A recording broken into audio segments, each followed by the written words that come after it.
वैसे तो देखिए देश के कई हिस्सों में जोरदार बरसात हो रही है, मगर राजस्थान के कई शहरों में मूसलाधार मुसीबत बरस रही है। इतनी बरसात हो रही है कि शहर के शहर दरिया हो गए। ऐसा ही दिशा खराब हुई है सवाई माधोपुर की। सवाई माधोपुर में इतनी बरसात हुई कि दर्जनों गांव डूबने की स्थिति में है। रास्तों पर इतना पानी है कि चलना मुश्किल है और कई गांवों का मुख्य मार्ग से संपर्क कट गया है।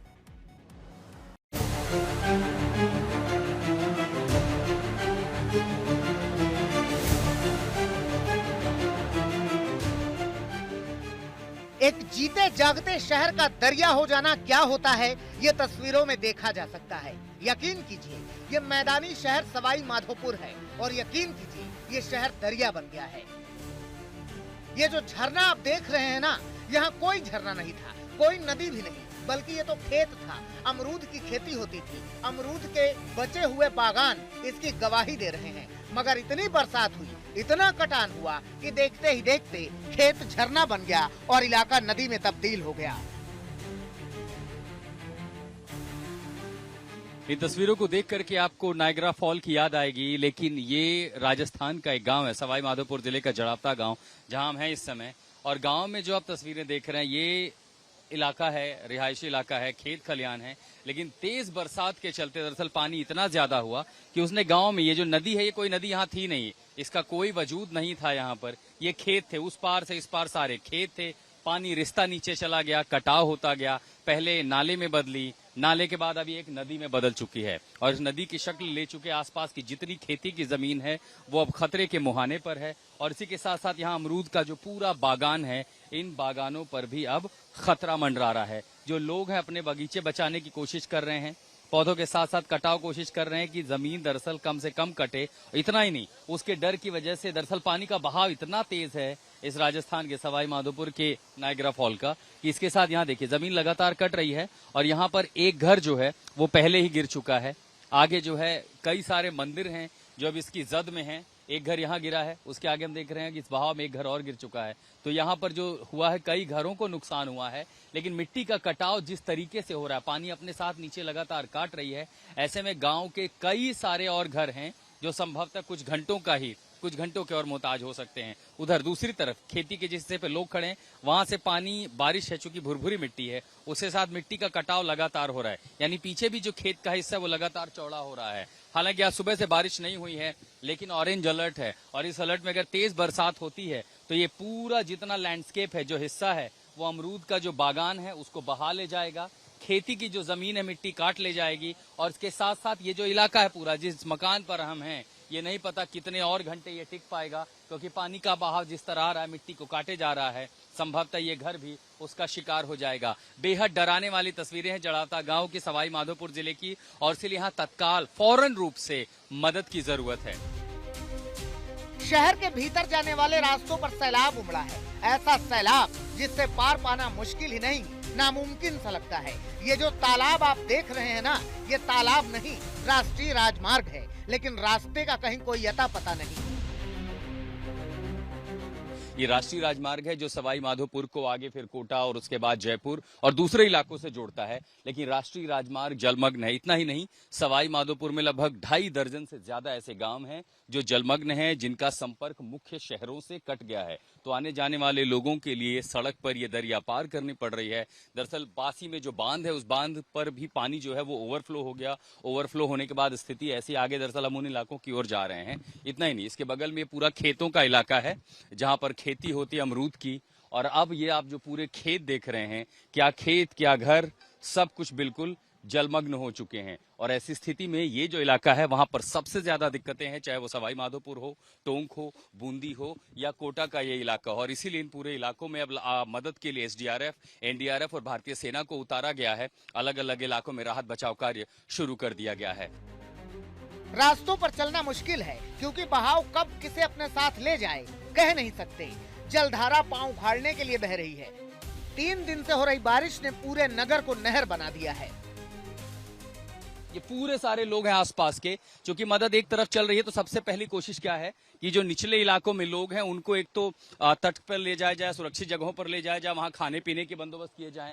तो पंचायतें जो हैं वो सक्रिय हैं, वहां पर उनके लिए दोनों समय का खाना पीना भी बन रहा है। और उसी बीच सेना को भी बुला लिया गया है। टोंक में, सवाई माधोपुर में सेना को बुला लिया गया है और अब से थोड़ी देर में वो भी अपना अभियान शुरू करेंगे। देखिए, एक ट्रैक्टर आ रहा है। अब ट्रैक्टर को देख करके आप अंदाजा लगा सकती हैं कि राष्ट्रीय राजमार्ग जो सवाई माधोपुर को कोटा से, जयपुर से जोड़ता है, वो उसकी स्थिति कैसी होगी। देखिए, अब वो ट्रैक्टर दरअसल हमारी मदद के लिए आया कि हम दूसरे उन इलाकों में जा सके, क्योंकि यहाँ और ज्यादा आगे पैदल चलना कम से कम मुश्किल होगा। सड़कों पर अगर जरा सी फिसलन हुई तो आप इस बहाव की चपेट में आ सकते हैं।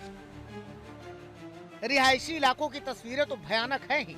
लोगों के घरों में पानी घुस आया है, लोग परेशान हैं। कुछ लोग छतों पर बैठे देख रहे हैं एक शहर को डूबते हुए। पानी में लोग किस तरह से अपना गुजर बसर कर रहे हैं देख लीजिए। गांव के गांव डूबे हुए हैं, छोटी गाड़ियां चल नहीं सकती, ट्रैक्टर ही एकमात्र सहारा है।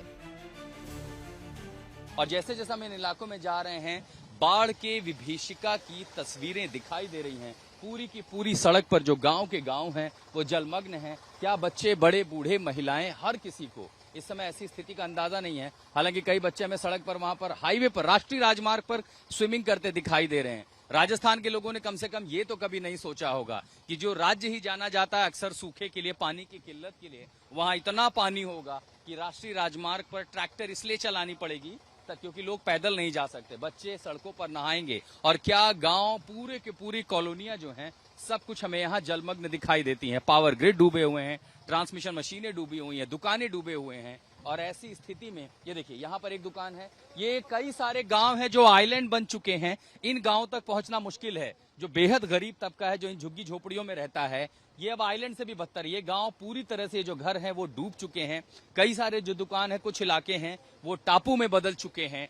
3 दर्जन गांव ऐसे हैं जिनकी स्थिति इस समय टापुओं जैसी है। और इस गांव में जाने के जो रास्ते हैं वो फिलहाल जलमग्न है। पता है नहीं गांव से में जाना कहाँ है। तो जो गांव के लोग हैं वो वहीं रह गए हैं और ऐसे में अगर जरूरत पड़े तो उनको इवैक्यूएट कराना पड़ेगा। गांवों का मुख्य मार्ग से संपर्क कटा हुआ है, रास्तों पर सैलाब है, रास्ता सूझ ही नहीं रहा। किसी को अगर कहीं आना या जाना है तो सुरक्षा के लिहाज से रस्सी बांधी जा रही है ताकि इसी के सहारे लोग इस दरिया को पार कर सकें। मैं सवाई माधोपुर के सूरवाल इलाके में हूँ और जैसे हम आगे गांव की ओर बढ़ रहे थे, यहाँ पर पूरी सड़क मानो जैसे खत्म सी हो गई है। पानी का प्रवाह बहुत ज्यादा तेज है, 3 से 4 फीट पानी है और ऐसा लग रहा है कि जैसे ये कोई रास्ता नहीं, राजमार्ग नहीं, बल्कि नदी, और नदी के ऊपर से हमें जाना पड़ रहा है। और इसीलिए जो स्थानीय लोग हैं, दरअसल ये रस्सी वस्सी लेकर के आए हैं। इन रस्सियों की मदद से जाके अगर उस पार कुछ लोग हों तो उन्हें लाया जा सके। देखिए, ट्रैक्टर का अगला पहिया अगर आप इधर से देखेंगे तो 3 फीट ऊंचा जो पहिया है वो पूरी तरह से डूबा हुआ है। आगे का पहिया डूबा। अब ये तमाम सारे लोग जो हैं वो रस्सी लेकर के जा रहे हैं, बांध रहे हैं इन इलाकों से, ताकि आसपास के जो गांव के लोग हैं उन्हें अगर निकालना। देखिए, ट्रांसफार्मर कितना ऊंचा होता है जमीन से, उसके बाद आधा डूबा हुआ है और अगर थोड़ी और बारिश हुई तो स्थिति और ज्यादा खराब हो सकती है। आसपास के लोगों के बचाने के लिए इस गांव के दरअसल सरपंच हैं, तो सरपंच खुद अपने गांव की मदद करने के लिए आए हैं यहाँ पर। और इनके साथ कोशिश ये की जा रही है कि रस्सी यहाँ बांध दी और उसके बाद जब ट्रैक्टर आगे बढ़े तो इन रस्सियों को गांव के दूसरे हिस्से से जोड़ा जा सके, ताकि जब लोग आए तो इन रस्सियों के सहारे पार कर जाएं। ये स्थिति है और यहाँ पर मुझे लगता है तत्काल जरूरत पड़ेगी एसडीआरएफ की, एनडीआरएफ की या भारतीय सेना की। इन इलाकों में बहुत ज्यादा जरूरत है क्योंकि यहाँ पानी का प्रवाह बहुत तेज है। सवाई माधोपुर में अब पानी उतर रहा है, मगर जिस तरह से 3 दिनों तक बादल बरसे हैं उसने तबाही ही दिखाई है। सवाई माधोपुर के सूरवाल इलाके में उन गांव से होकर गुजर रहे हैं, उन कस्बों से होकर के गुजर रहे हैं और ज्यादातर जो सड़कें हैं सिर्फ सड़कों के साथ ही नहीं बल्कि पूरा का पूरा गांव, कस्बा जो है, हालांकि पानी बता रहे हैं कि पिछले 24 घंटों में लगभग आधा से 1 फीट कम हुआ है और उसके बाद ये स्थिति है। तो छोटे बच्चों के लिए तो मजे की एक जगह बन गई है, लेकिन मुसीबतें कम नहीं हैं। और वो इसलिए क्योंकि जिस ट्रैक्टर पे हम आ जा रहे हैं, दरअसल यहाँ से लोगों को इवैक्यूएशन करने के लिए एकमात्र रास्ता रही है। तो बहुत सारे लोग भी हैं जिनको भी एक से दूसरी जगह अगर जाना हो तो वो ट्रैक्टर पे ही जा रहे हैं। और सबसे ज्यादा दिक्कत इधर से महिलाओं, छोटे बच्चों के लिए, अगर उन्हें यहाँ से निकालना हो, क्योंकि जो घर ऊंचे इलाकों पर वहां तो आप फिर भी बच जाएंगे, लेकिन ज्यादातर जो घर जो देखिए यहाँ पर इस तरह के हैं, मकान हैं, वो पूरी तरह से जलमग्न है। अमूमन ये जो सवाई माधोपुर का इलाका है हर साल बाढ़ की थोड़ी बहुत विभीषिका झेलता है, लेकिन इस बार बीते 3 दिनों से लगातार बारिश, ऊपर से ऑरेंज अलर्ट जो लगातार खतरा है, तो ऐसे में जब तक पानी पूरी तरह कम होने में समय लगेगा। सवाई माधोपुर में उफनती आफत की एक और तस्वीर देखिए, जहां पानी के बीच फंसे लोगों को बचाने जा रही एनडीआरएफ की टीम मुसीबत में घिर गई। जब जवानों को ले जा रहा ट्रैक्टर तेज लहरों के बीच पलट गया।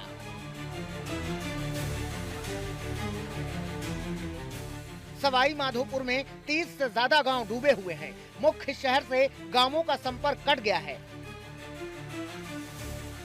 एनडीआरएफ, एसडीआरएफ की टीमें राहत बचाव में लगी हुई हैं। बाढ़ में फंसे लोगों को निकालने के लिए सेना की भी तैनाती की गई है। कोशिश पूरी है कि इस आपदा से लोगों को राहत मिल सके। आशुतोष मिश्रा, सवाई माधोपुर, आज तक। सवाई माधोपुर तो पानी पानी है, इसके साथ ही राजस्थान के कई शहरों में बाढ़ का मंजर है। बूंदी, टोंक और धौलपुर जैसे शहरों में भी जबरदस्त बारिश ने लोगों की दिक्कतों को बढ़ा दिया है। बूंदी से सांसद और लोकसभा स्पीकर ओम बिरला अपने संसदीय क्षेत्र में हालात का जायजा लेने पहुंचे।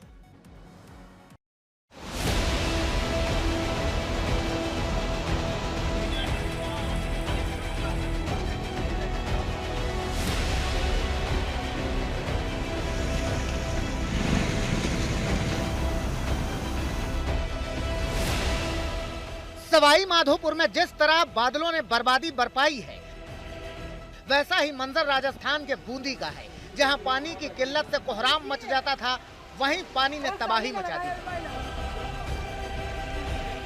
देखिए, इलाके के इलाके पानी में डूबे हुए हैं।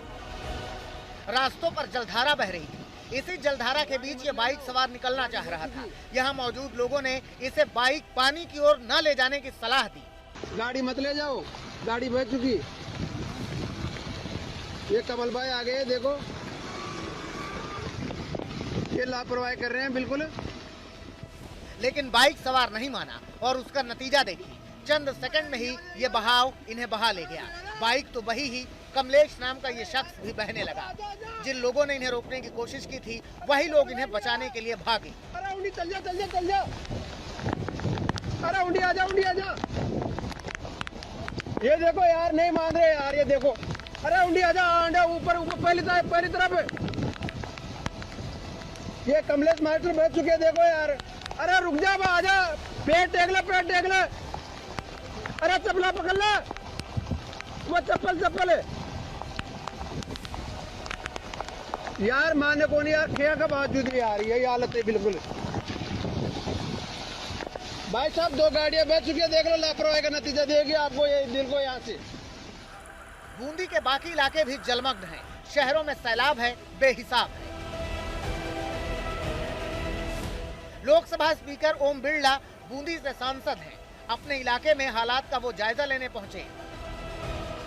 देखिए, ओम बिरला जहां खड़े हैं, वहां घुटनों तक पानी है। यही हाल बाकी के इलाकों का भी है। ओम बिरला ने बाकी इलाकों का भी जायजा लिया। अब बूंदी की इन तस्वीरों को देख लीजिए। सड़कें चकनाचूर हैं। पानी का बहाव इतना तीव्र था कि पानी सड़कों को चकनाचूर करते हुए आगे बढ़ा। तस्वीरें भयावह हैं। अब जरा इन तस्वीरों को देखिए। ये बूंदी में झाली जी का बराना कस्बा है। पूरा कस्बा तालाब में तब्दील हो गया है। मेजा नदी उफान पर है और यहाँ पूरा इलाका पानी पानी है। यहाँ 1 किलोमीटर के दायरे में ऐसी ही तस्वीरें देखने को मिल रही हैं। पुलिस प्रशासन पूरी तरह मुस्तैद है। आपदा प्रबंधन टीम जो बुलाई गई है, उसमें आर्मी भी है, एनडीआरएफ भी है, एसडीआरएफ भी है। विभिन्न तहसीलों में कार्य कर रहे हैं। यहाँ पर अभी हमने 40 से 42 लोग हैं वो रेस्क्यू किए हैं। कुछ और लोग हैं, उनके लिए एसडीआरएफ टीम अलग से बुलाई गई है। इंद्रगढ़ तहसील में बाढ़ के हालात ज्यादा होने के कारण आर्मी को वहाँ रवाना कर रहे हैं। तो खटखड़ में रेस्क्यू ऑपरेशन सफलतापूर्वक हुआ है। बिल्कुल, खटखड़ में हमने कल भी 165 का रेस्क्यू किया था, बिल्कुल, जिसमें किसी प्रकार की जान माल की हानि नहीं थी। और आज भी हम पूरी तरह सेफ है। बूंदी के बाद टोंक की तस्वीरें देखिए। बादलों ने यहाँ भी तबाही मचाई है। तस्वीरों में देखा जा सकता है कि कैसे कमर तक पानी चढ़ाया है। रिहायशी इलाकों में पानी ने लोगों को घरों में बंधक बना दिया है। इन तस्वीरों को देखिए, ऐसा लगता है पानी पहले तल्ले तक चढ़ाया है। सोचिए, यहाँ रहने वाले लोगों का क्या हाल होगा। अब जरा इन तस्वीरों पर भी नजर दौड़ाइए। पूरा अस्पताल पानी पानी है। गलवा बांध के ओवरफ्लो होने से उनियारा सीएचसी पानी पानी है। यही दशा धौलपुर की है। धौलपुर में चारों ओर सैलाब का कब्जा है। चारों ओर पानी ही पानी। देखिए रिहायशी इलाके किस तरह लबालब हैं। जहां मैदान था वहां तालाब हो गया है, जहां रास्ते थे वहां दरिया। सीकर में भी तबाही की तस्वीरें सामने आई हैं। इन तस्वीरों को देखकर कह सकते हैं कि सीकर शहर पानी में बसा हुआ है। चारों ओर भयानक जलभराव है। देखिए पूरा ट्रैक्टर पानी में डूबा है। इसी दरिया के बीच से लोग आने जाने के लिए मजबूर हैं। तो कुल मिलाकर राजस्थान के कई शहरों पर इस बार पानी की मार पड़ी है। कहते हैं राजस्थान में सबसे ज्यादा पानी की किल्लत होती है, मगर इन दिनों बादल इस कदर बरस रहे हैं कि पानी ही राजस्थान की सबसे बड़ी परेशानी बन गया है। आज तक ब्यूरो। अब आपको जम्मू कश्मीर का हाल दिखाते हैं, जहां एक बार फिर कई इलाकों में बारिश मुसीबत बनकर बरस रही है।